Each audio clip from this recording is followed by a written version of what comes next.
Welcome to the Cartoon Club. My name is Jack. This episode is the second part in a series on how to draw different shadows. The first episode, which I posted last time, was about how to draw a shadow around a cube object, and I'll pop the link to that up in the top of the screen and in the description below. But this one is about how to add shadows to slightly more complicated shapes. So the first shape that we have is a square-based pyramid. It's a sort of a pyramid found in Egypt, that sort of shape. And the shape on the right is just a simple sphere. It's just a rounded object. I think that's the most complicated object to add a shadow to, so that's why we're including it into this video. So what I've done here is I've already created the two objects. I've drawn them off screen and I've added in my light source, my little light bulb that I did in the last video. And I've also created a background line, a horizon line in the back, just so we know where the back of the room is. That's key because the light source has to be directed down the back of the wall and towards the object. That's how we determine where the length of the shadow is. So on to determining where the shadows go. We're going to start with that point that's right in the middle of our light source, the point right in the center, and then we'll be creating lines going towards each object's point, so the points on the edge of the pyramid. So we're going to start with that point, and with our ruler we're going to line that point up with the points on the edge of our shapes. So we know that there's a point at the very top that we need to match up. So we're going to match that point there with the point in the center of the light source, and then we're going to create a line going all the way down. Continue it downwards, continue it as far as you can let it go. That's the point for the top of the pyramid. And then we're going to create a point on that left point below. We'll do the same thing again. We're going to match up the point in our light source to the edge of that pyramid. As you can see, it's the same process we did for the cube in the last video. So from then on, it's quite simple. It's just joining those points together, and then that creates the shadow. So it's quite a simple idea. And then we'll create another point from this right side of the pyramid as well. It's just lining up with the light source again, getting to the edge of that pyramid, and then continuing the line down. Remember, continue it as far as you can get it, because we're not sure how far the shadow is going to be created. And then we're going to create one more line at that point at the bottom of the pyramid there. So it's just lining the points up with the light source again. Then what we're going to do is we're going to create a line straight from the light source down to the horizon line. So I've done that off screen, so it's the same distance away from the side of the page. That's how we create that vertical line. From that, I'm just going to join the two lines up. And now that we got that vertical line drawn in, what we're going to be doing is setting the point of where the shadow is going to go. So we know the top point of that pyramid is that point there, and from the light source that's going to be the point that's furthest away from us. So this main line here will be the very edge of where the pyramid is. So now we got that line drawn in on the back of the wall, we'll be using that as a guideline to help us determine where the shadow is going to be directed towards.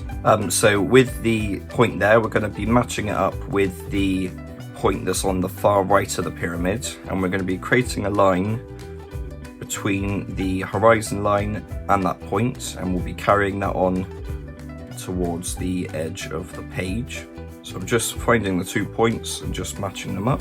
And we know that the furthest point away from the pyramid is that top point, so this line will be going off to the edge of the page. And then we're going to be using this point that's on the far left of the pyramid to also determine where the edge of that shadow is going to go, because this space inside here won't have a shadow, because this is simply just showing where that highest point is going towards. So because the light source is quite close to the pyramid is going to stretch out the shadow quite a long way. So it will carry this shadow off the page. But if we can determine where the line will be, so I'm going to place my ruler on that point that matches up with the top of the pyramid.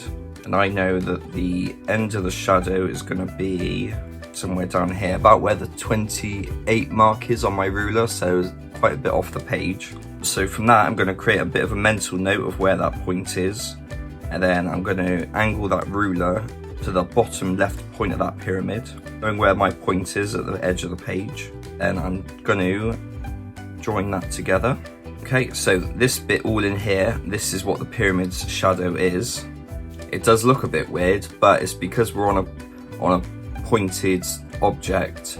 The shadow will taper towards it will be a pointed shadow, and the bit where the shadow is still acting is on this far edge line. So this edge line is the line that we've just created, so it's just a continuation basically of the shadow going across that side of the pyramid. What I'll do is I'll slowly erase little bits from around the outside just to clean up what part of the shadow is genuine. All this line in the middle goes, and I'll get rid of this little line here. That is going to be the shadow of the pyramid, this line here. And what I'll do is I'll go into shading this one first as well. So the same as I did with the cube on the last episode, I've got different shades of grey to show the different shades of the objects that we've got. So with the pyramid, we only need 2 shades because of the 2 faces. Depending on where you put the pyramid in relation, it might have different shades based on the angle it's placed at. But we know that this face is going to be the furthest thing away from the light source, so this will be the darkest. This one will be the second brightest, and then in theory behind this one opposite, it will be the lightest side. So dark, not so dark, and then light. But we only have to focus on those 2. So what I've done is I've gotten 2 different shades here, and then I'm going to add the lightest shade first, so just a shade on that one. Okay, so that's the first shade done, and then I'm going to go in with that darker shade on the other side of the pyramid. The darker side has been coloured in, and so I'm going to go in with a Sharpie pen just to draw in that entire shadow. So that's just going to be a flat black shape. So that is that shadow drawn in. So we've got our darker face on the furthest side away from the light source. We've got the semi-light side on the edge, and then we've got that real dark shadow projecting from the back of the pyramid. So the closer the light source is to the pyramid, the longer that shadow is dragged out. If the light source was placed near the top, then the pyramid would almost sort of disappear. There wouldn't be a shadow to project because the light source would be coming down into the shape of the pyramid itself. But depending on where you place it, otherwise it will project that point of the shadow. So just imagine that it's basically a 2D pyramid, and then you'll be able to figure out where your shadow is tapering towards. So that is the first side done, and then the second side would be a sphere. So it's slightly more complicated than the other objects just because it's a rounded surface, so there's not any flat sides that you can shade in one particular color, but we're still going to follow the same approach. So we're going to use that light source that we have, and now onto the sphere. What we're going to be focusing on is the outside points of the sphere itself, because with a sphere the object itself is rounded, so the shadow is going to be in a circular object, but it needs the edge points of the sphere in order to determine how wide that circle oval is going to be. So we need to know where the circle is in relation to the light source. So we've still got our point in the middle of the light source there, and what we need to know is the furthest point that the light source touches the sphere. So with that, we basically have to, if I place the page almost vertical, you can see a bit better there that from the light source's point of view, this is the furthest point that the light can reach, this point here. And the same sort of thing is on this sort of point here. And so what we do is we just match up those lines. So we match up the point of the light source to the line that we've just created on the sphere itself, and then we just continue that through to create the edge of one side of the shadow. And then we do the same thing with the other one, just determining where the edge of that is, so matching out with a light source, and then adding the line there. So we've got the 2 edge points of our sphere, and with the sphere it depends on where you put the sphere in relation to the ground. So if it's in contact with the ground, the shadow's not just going to start there, it's going to start a little bit further inside the sphere, because imagine it's a 3D object. If the sphere's on the ground, then there's going to be contact on this side as well. It's not just going to begin on this side of the object. So we need to determine roughly where the bottom point is of the shadow. So it's somewhere in the bottom part of the sphere itself. So it's just finding out with a little curve where we're going to pop that. And what we do is basically just continue a shape all the way around. It might look a bit stretched, but don't worry. And then it stretches out quite far for this side. Then we're just continuing that oval around, because we know that this point up here is sort of almost the top of the sphere as well. So we know coming off that page, about there or so, is that point of the top of the sphere. So knowing that math, we're going to just use that in our minds to determine where that oval is going to be drawn. As you can see, it's very squashed, the shadow, because you're projecting a 3D round object onto a 2D surface. It's almost confusing to the light source, because it's projecting something that should be viewed as a 3D thing onto a 2D surface. So it's gonna have to stretch in order to compensate for the shape of the object itself. Just fleshing out that oval a little bit more, just because I think it needs to stretch a bit, is the premise of the shadow for the sphere. With the light source of a sphere, if that was placed further up as well, then the same thing would apply. We'd find out the edge points of that sphere, and from there, looking at it from above, the shadow would be an oval again, but it would be right below, and it would stretch out past the points of that sphere. So the oval is always going to stay the same. It's just determining where that oval is going to be placed, whether it's going to be long ways, whether it's below it. If the sphere is placed higher up, then the shadow will have to be even bigger because of those 2 points we're using as our guide. But with that, we know that we can remove this little bit here, because this bit won't be shown in our shadow.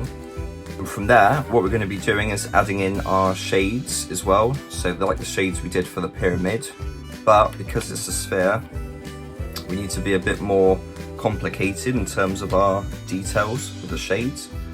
So with this side, I've got 3 different shades of grey instead of just the 2.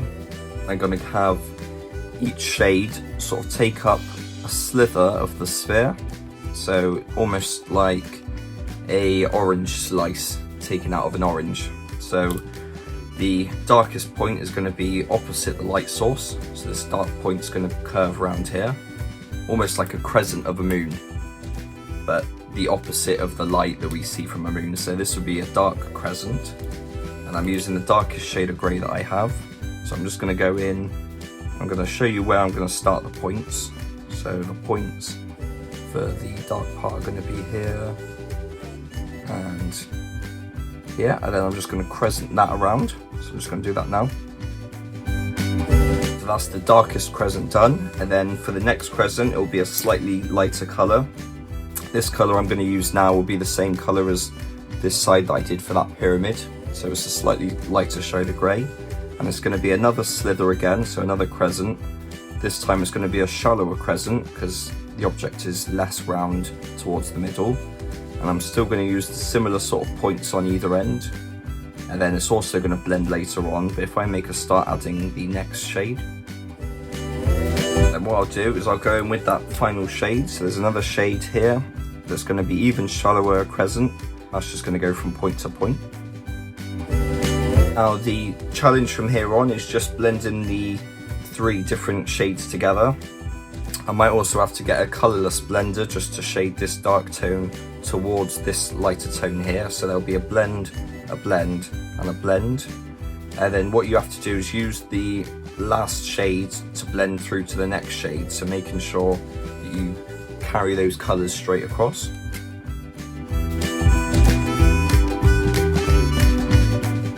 So I've shaded in the sphere now.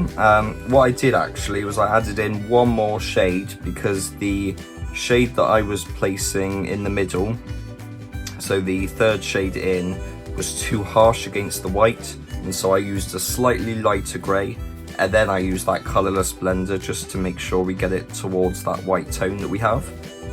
But as you can see, the lightest point of that sphere is the bit that's closest towards the light source, so that light point there.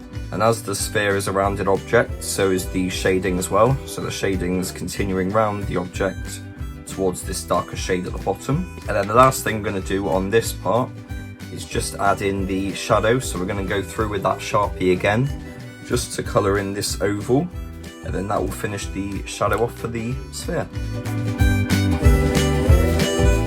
So there is the two objects drawn and shaded as well.